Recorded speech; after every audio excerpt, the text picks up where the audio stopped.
Hello friends. So in our last previous video we have already learned about inventory management. So we have already covered what is inventory management and why is inventory management. So we have covered this both of this topic, and in this video I have come with how is inventory video. So ये कैसे ये कैसे करना है, इसका implementation क्या है हमारे सिलेबस के अंदर, तो इसका पूरा का पूरा जो डिटेल्स है वो हम इधर सॉल्व करेंगे। करीब यह 4 या 5 जैसा कुछ मॉडल है। हम सारे के सारे मॉडल को हमारे अपकमिंग वीडियो में एक एक पर्टिकुलर इंडिविजुअल वीडियो तैयार करके हम एक एक वीडियो बना के उसको अपलोड करेंगे इसी चैनल में। So here is today's video is regarding about how.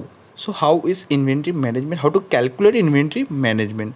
तो बाकी के क्वेश्चन को हम इरेज करते हैं और इसको लेके आगे चलते हैं। How is inventory management. So कैसे करें इस इन्वेंट्री का मैनेजमेंट, यही है आज का क्लास का इंटेंशन। सो पहले तो ये बताएं कि इस हाउ के पीछे 4 मॉडल है। 4 मॉडल मतलब 4 मेथड है। कैसे करें या इसको क्या करें, कैसे करें, उसकी सारे जानकारी हमको इस चारों मॉडल में मिल जाएगा। पहले आप तो इस वीडियो को पॉज कर सकते हैं, या मैं जो अभी इसके बारे में जितना मैं कुछ बताऊंगा आप तब वीडियो को पॉज करके ये चारों मॉडल का नाम आपके कॉपी में लिख सकता है, और इस चारों मॉडल का जो नाम इधर I have written this name. So आपको कंफ्यूज होना ज़रूरी नहीं है। ये चारों मॉडल का बहुत सारा नाम है, एक एक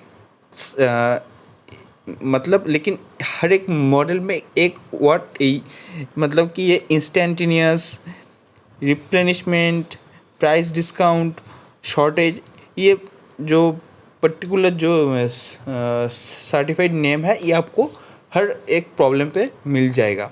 सो there will be no issue regarding about the other name. तो इधर एक 4 ही मॉडल है जो हमको सीखना है। Okay, so inventory, so I have written down here like that. In inventory management, there are 4 steps.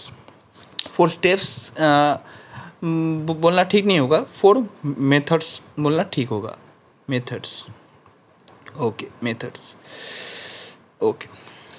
So the name of the first method, that is EOQ model with instantaneous area supply rate. Instantaneous area supply rate. Second का नाम है EOQ model with replenishment supply rate. Third का नाम है EOQ model with price discount allowed, and fourth का नाम है EOQ model with shortage allowed.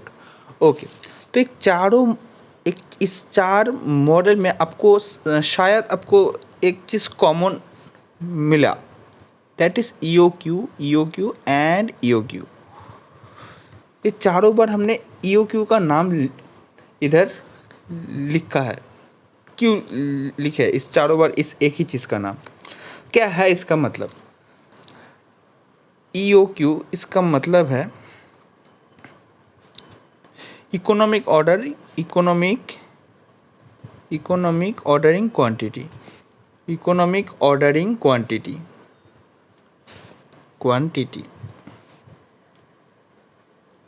Okay, so what does it mean economic ordering quantity? तो एक तो पहली बात है कि इस चैप्टर की बात जब हमने वो व्हाट वाला पार्ट जब हमने कवर किया था, व्हाट इज़ इकोनॉमी, तब हमने बताया था कि इधर बात हो रहा है सिर्फ स्टॉक ऑफ मटेरियल का। सो मटेरियल की ज़रूरत कहाँ पर पड़ते हैं कि ऐसे कि हम आम आदमी के ज़िंदगी में मटेरियल का कोई असर नहीं है, क्योंकि हमारे डेली लाइफस्टाइल में मटेरियल, रॉ मटेरियल खरीद के हमारा कुछ फ़ायदा नहीं है। लेकिन जो मैन्युफैक्चरिंग काम पे रिलेटेड काम करते हैं, मैन्युफैक्चरिंग काम मतलब कि मैन्युफैक्चरिंग कंपनी जो मैन्युफैक्चर करते हैं उसी को ख़रीदना पड़ता है मटेरियल, और उसी को मेंटेन करना पड़ता है अपना स्टॉक। और इसी स्टॉक मेंटेनेंस का नाम है इन्वेंट्री मैनेजमेंट। इन्वेंट्री मैनेजमेंट जो हमारा सब्जेक्ट है, management. Okay, so this is all regarding about stock of raw materials.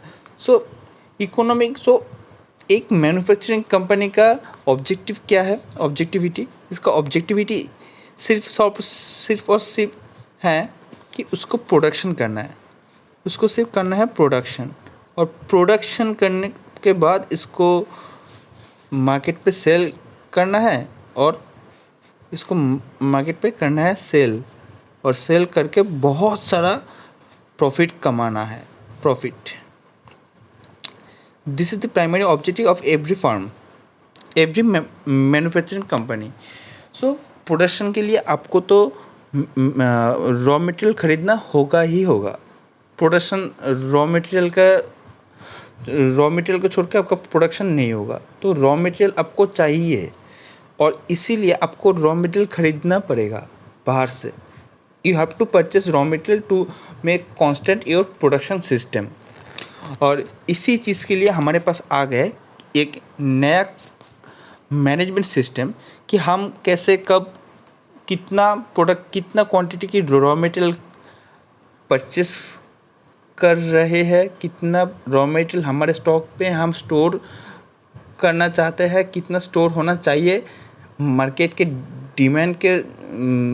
Demand को कैलकुलेशन करके हमको ये पता करना है कि हम जितना स्टॉक परचेस करना चाहता है, क्या ये सही है या ठीक नहीं है। तो ये सारे चीज़ हमको ऐसे समझना है भाई। तो चलो यार, ये इन्वेंट्री मैनेजमेंट का जो पहला काम है कि ईओक्यू को समझना, क्योंकि ईओक्यू एक ऐसा कॉमन वर्ड है कि हम इधर चारों मेथड्स में हमको मिलने वाला है ये ईओक्यू। सो ईओक्यू क्या है? ईओक्यू के फुल फॉर्म है इकोनॉमिक ऑर्डरिंग क्वांटिटी। तो भाई किताब में तो बहुत सारा चीज़ है, बहुत लंबे लंबे कहानी है, बहुत ग्राफ्स है, तो हम इतना थ्योरेटिकल पार्ट में नहीं जाएंगे, हम आपको सिर्फ प्रैक्टिकली समझाएंगे। इसका जो प्रैक्टिकल, जो रियलिटी, जो इम्प्लीमेंटेशन है, हम उसी को लेके आगे बढ़ेंगे, और कुछ नहीं। तो ईओक्यू के पहला जो मतलब आता है कि हमको तो प्रोडक्शन करना है भाई। जब हम ये वाला काम करेंगे तब तो हम क्या है, हम खुद एक प्रोडक्शन कंपनी का मैनेजर है। तो हमको क्या करना है, हमारा जो पहला जो काम है कि हमको प्रोडक्शन करने के लिए हमको रॉ मटेरियल मार्केट से ख़रीदना होगा, और रॉ मटेरियल को ख़रीदने के चक्कर में हमको ऐसी रॉ मटेरियल ख़रीदना होगा जो हमको मैक्सिमम, हमारा जो प्रोडक्शन हो सके, जो हमको मैक्सिमम प्रोडक्शन दे सके ऐसे। जब हम मार्केट पे जाएंगे कुछ रॉ मटेरियल ख़रीदने के लिए, तो हमको तब पता होना चाहिए भाई जो रॉ मटेरियल ख़रीद रहे हैं उसका क्वालिटी कैसा है, तो उसका 1+1 उसका क्वालिटी होना चाहिए, और उससे हमको मैक्सिमम प्रोडक्टिविटी मिलना चाहिए। अगर ऐसी कुछ रॉ मटेरियल खरीद लिया जो रॉ मटेरियल से एक अच्छा प्रोडक्ट नहीं मैन्युफैक्चर होगा, तो तब क्या फ़ायदा। हम वैसे प्रोडक्ट मार्केट में बेचेंगे तो हमारा कुछ लाभ नहीं होगा। तो हमको ऐसी प्रोडक्ट खरीदना है, और ऐसी रॉ मटेरियल खरीदना है, और ऐसी क्वांटिटी में खरीदना है कि हम अगर जितना हमारी मार्केट पे, जितना हमारी प्रोडक्ट की डिमांड है, उससे कई ज़्यादा हम नहीं खरीदेंगे। जो हमारा डिमांड है, जो हमारा कस्टमर का डिमांड है मार्केट पे, हमारा जो मैन्युफैक्चरिंग प्रोडक्शन का जो हमारा मार्केट पे डिमांड है, उसी को स्टडी करके हम परचेस करेंगे हमारा रॉ मटेरियल। तो रॉ मटेरियल परचेस करने के लिए हमको स्टडी करना पड़ेगा कि हमारे मार्केट पे हमारा प्रोडक्ट का डिमांड कितना है।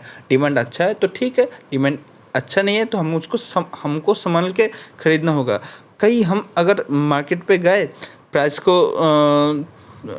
हम जो रॉ मटेरियल खरीद के उसका प्राइस थोड़ा देखा कम है, हम बहुत सारा रॉ मटेरियल खरीद के हमारे स्टोर पे स्टोर कर लिया। हाँ, बात अच्छा है कि हमको पैसा सस्ता मिल गया, और हम पूरा का पूरा जितना मार्केट पे था उतना स्टोर लेके घर पे आ गए, और घर पे आके उसको मतलब कि कंपनी के स्टोर पे पूरा का पूरा स्टॉक को हमने स्टोर कर लिया। लेकिन इनसे क्या होगा, रॉ मटेरियल के प्राइस कम होने से, रॉ मटेरियल के प्राइस लो होने से हमारा मार्केट पे प्रोडक्शन का, हमारा प्रोडक्ट का डिमांड तो नहीं इंक्रीज़ होगा। डिमांड जो पहले था आज भी वैसा ही होगा। सो हमको हमको सिर्फ ये बात समझना है कि भाई जैसी प्रोडक्शन है और जैसा डिमांड मार्केट पे है, उसी की बेसिस में हमको एक ऐसी क्वांटिटी की रॉ मटेरियल खरीदना है जैसे हमको कुछ लॉस ना होए। तो हमको हमको इसी चीज़ का जो कॉन्सेप्ट है वो हमको दिमाग में रखना है, और उसी को लेके हम ऐसी क्वांटिटी के क्या मतलब है, इकोनॉमिक ऑर्डरिंग क्वांटिटी। तो हमको एक ऐसी क्वांटिटी की रॉ मटेरियल खरीदना है कि जो पर्टिकुलर क्वांटिटी हमको मैक्सिमम प्रोडक्टिविटी दे सके। मतलब कि हम जितना रॉ मटेरियल खरीदे उनमें से उनसे जितना हमारा प्रोडक्शन होगा तो उसका सारा का सारा मार्केट पे बिक जाए, सारा का सारा मार्केट पे सेल हो जाए। और सेल होने के बाद सारा का सारा तो नहीं बिकता यार, हम हमारा सोचे कि 95% प्रोडक्शन हमारा मार्केट पे सोल्ड हो जाए, और सोल्ड होने के बाद हमको लाके प्रॉफिट दे दे। और कुछ हमारा जो 5% है पूरा प्रोडक्शन का, वो हम हमारा स्टोर पे जो है स्टोर कर लेंगे। 5% वगैरह जो है वो हमारा इधर स्टोर हो जाएंगे, और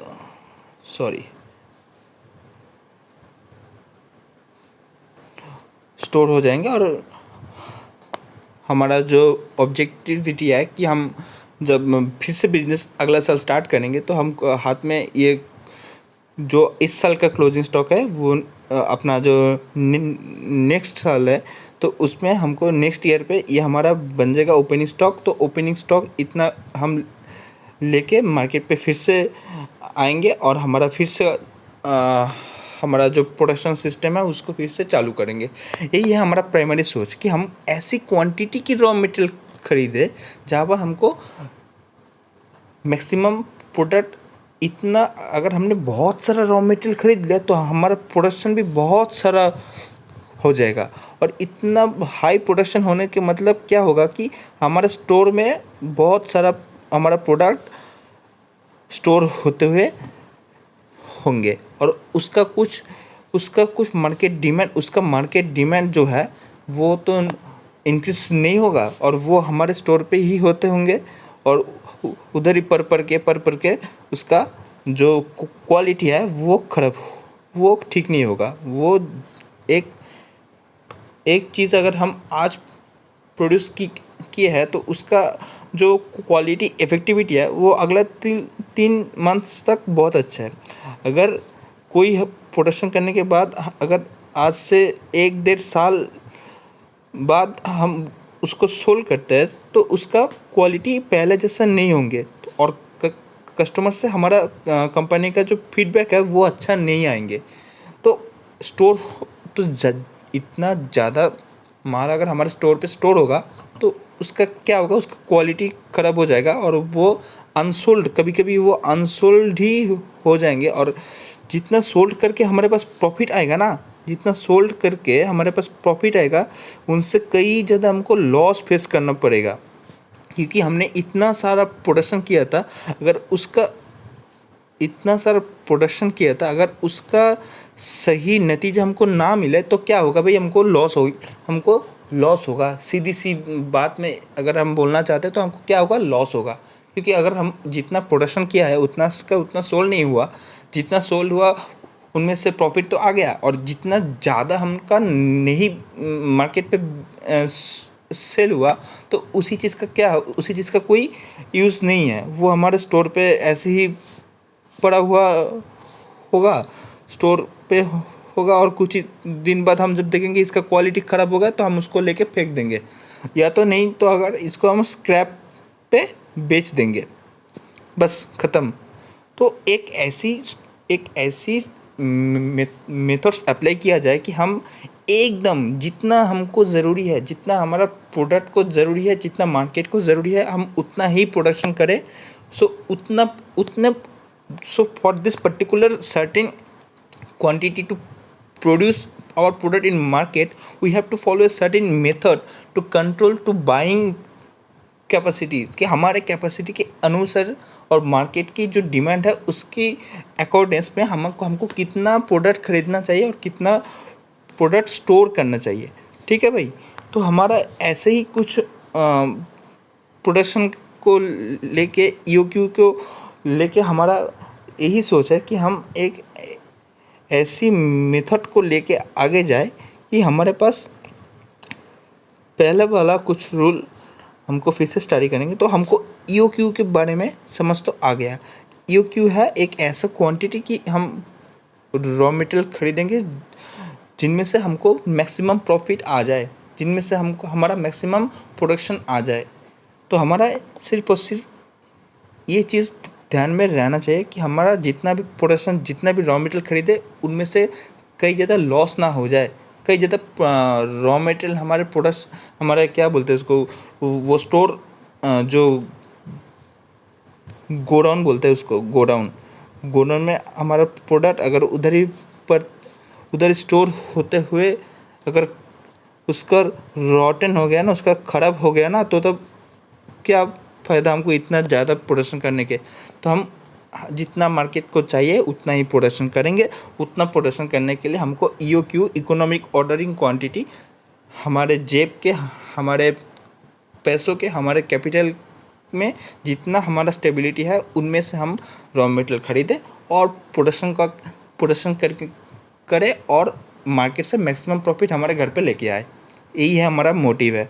तो ये है हमारा मोटिव। और पहला वाला जो स्टेप इसमें आ गया, इसका नाम है EOQ model with instantaneous area supply rate.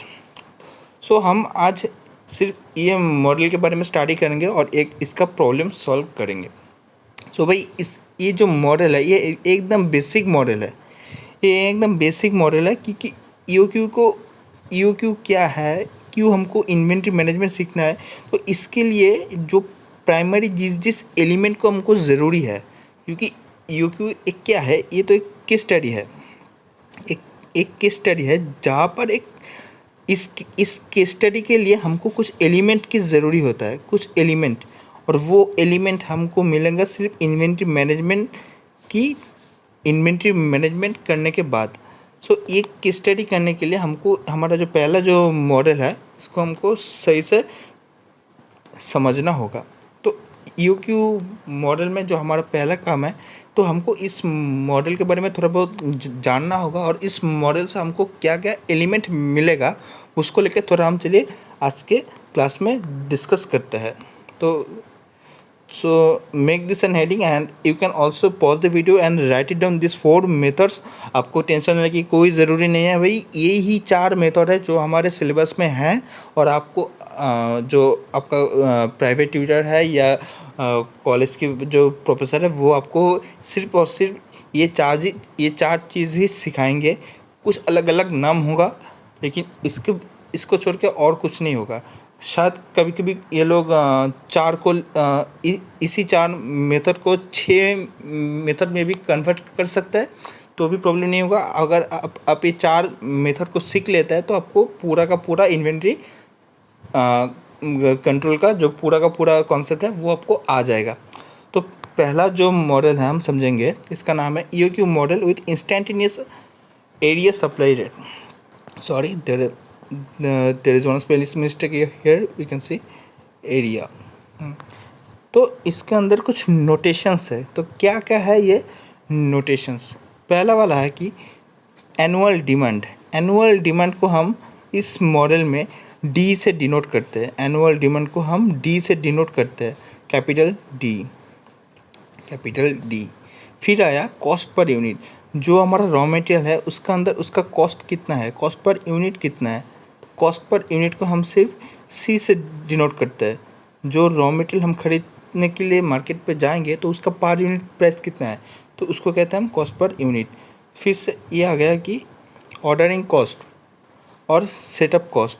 Ordering cost and setup cost कि हम रॉ मटेरियल खरीद लेने के बाद वो रॉ मटेरियल हमारे कंपनी की जो फैक्ट्री है उधर पहुंचने के लिए उधर लाने के लिए जितना खर्चा है, loading unloading, labour charges, carriage freight, carriage inward जो भी कहते हैं, और उसको अनलोडिंग करके हमारे स्टोर पे उसको रखने के लिए, उसको सही से स्टोर करने के लिए, तो जितना भी खर्चा होगा उसको हम कहेंगे C0। ऑर्डरिंग कॉस्ट को हम ऐसे डिनोट करेंगे C0। और इसके बाद और C0 भी कोई इसको CO भी बोलता है। आपको जो अच्छा लगे आप वो बोल सकते हैं। तो इसके बाद आता है inventory carrying cost. Inventory carrying cost, so inventory carrying cost का एक दूसरा नाम है holding cost. Okay, so holding cost का कैलकुलेशन एक है, होल्डिंग कॉस्ट का कैलकुलेशन है CH equals to, holding cost का मतलब है C मतलब cost per unit into percentage of inventory, percentage of inventory. Inventory का जो इन्वेंट्री का परसेंटेज, ये परसेंटेज आपके जो प्रॉब्लम है उधर ये इंक्लूड रहेंगे तो कोई आपका प्रॉब्लम नहीं है। सो this is the all about introduction about the notation. और आगे हम पूरा फॉर्मूला पे इसी नोटेशन को फॉलो करते हुए जाएंगे। ठीक है, तो यही है सिर्फ चीज़। तो चलिए अभी फॉर्मूला के बारे में थोड़ा समझ लेते हैं। तो EOQ को हम डिनोट करते हैं, EOQ को हम डिनोट करते हैं स्मॉल लेटर की Q से, और हम EOQ को डिनोट करते हैं Q स्टार से। तो EOQ का जो फॉर्मूला है वो है √2 इंटू D मतलब एनुअल डिमांड इंटू C0 मतलब cost, ordering cost, divided by CH मतलब कैरिंग कॉस्ट। ओके, सो इसका ये पहला फॉर्मूला है। इसका जो दूसरा नाम है कि नंबर ऑफ़ ऑर्डर्स, इसको हम सिर्फ N, कैपिटल N स्टार से डिनोट करते हैं। और इसका फॉर्मूला है कि annual D by Q star means annual demanded by annual demand divided by Q मतलब कि EOQ का जो वैल्यू है वो हम इधर लिखेंगे, और उधर सिर्फ एनुअल डिमांड का जो क्वांटिटी है वो लिखेंगे। उसके बाद जो आंसर आएगा उसका है number of orders, that means N। Okay, the third one is the third formula is we have to know time gap between two consecutive orders, time gap between two consecutive order.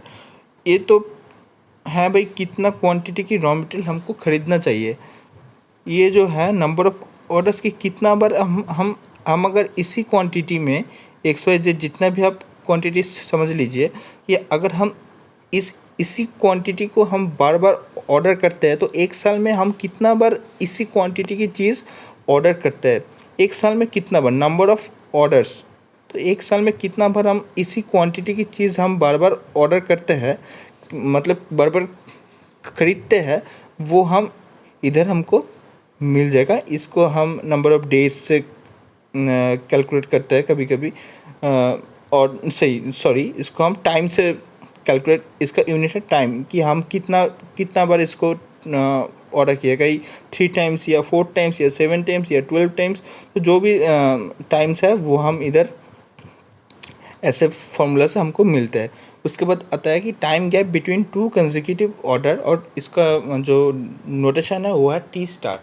तो time gap between two consecutive order, एक order होने के बाद फिर से एक order के मतलब क्या है कि हमने एक बार रॉ मटेरियल खरीद लिया, खरीदने के बाद उनको प्रोसेस किया, उनको एक प्रोडक्ट में कन्वर्ट किया और उस प्रोडक्ट को मार्केट पे बेचा, हमारे पास प्रॉफिट आया, फिर से हम गया मार्केट पे कि रॉ मटेरियल खरीद के फिर से प्रोडक्शन स्टार्ट करने के लिए।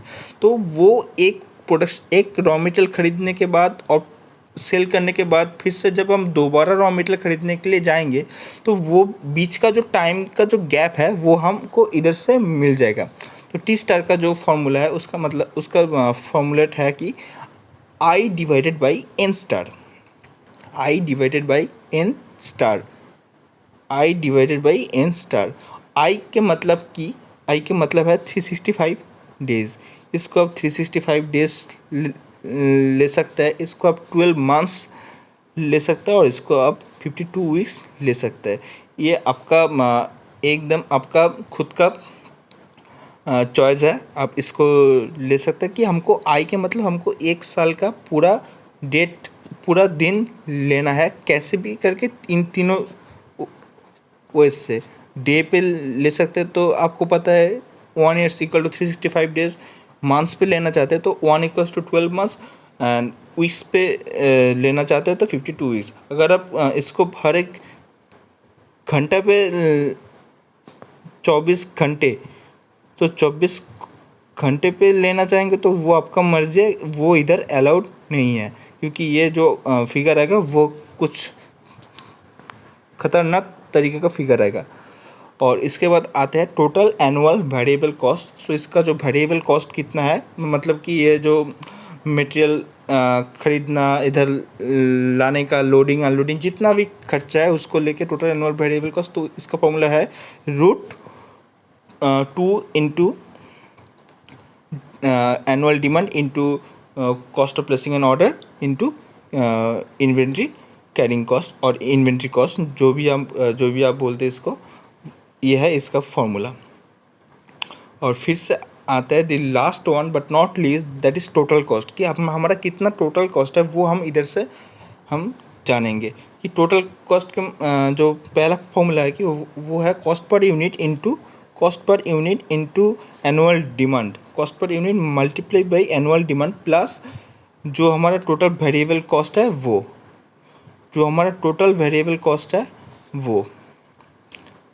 तो इसको करते हमारा टोटल कॉस्ट मिल जाएगा। और इसका एक दूसरा फॉर्मूला भी है, कि total material cost plus total inventory carrying cost plus total ordering cost. तो आप अगर इस फॉर्मूला को आप अगर फॉलो करना चाहते हैं तो इसका एक सोल्यूशन इधर है।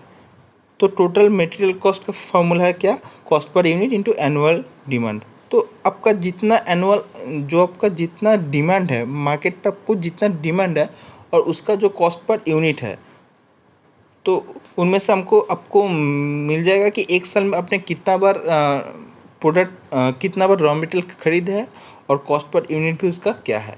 तो अगर वो चीज़ आपको मिल गया तो इसका नाम है टोटल मटेरियल कॉस्ट, कि मटेरियल खरीदने में हमको इतना खर्चा हुआ। और फिर से आ गया कि ऑर्डरिंग कॉस्ट। तो ऑर्डरिंग कॉस्ट को कैलकुलेशन करने के लिए हमारे पास जो फॉर्मूला है वो है annual demand divided by UQ into C0, that is cost per order. तो ये है हमारा नेक्स्ट फार्मूला। और उसके बाद एक और फार्मूला हमारे पास आता है जो है total inventory cost. So total inventory cost का जो फार्मूला है वो है half into Q star into CH. So it is all about the formula it's given here. You can take a screenshot, otherwise you can pause the video and write down this whole formula, that both of them method will be okay. And you can also, and you have to also notify that notations it's written here is annual demand cost per unit, ordering cost. So in the next solution we will just follow this notation, because the names are too long, so it will take a long time. So our video will be a huge time consumed video, so I don't want to be that. Okay, so in the next video we will meet with another problem.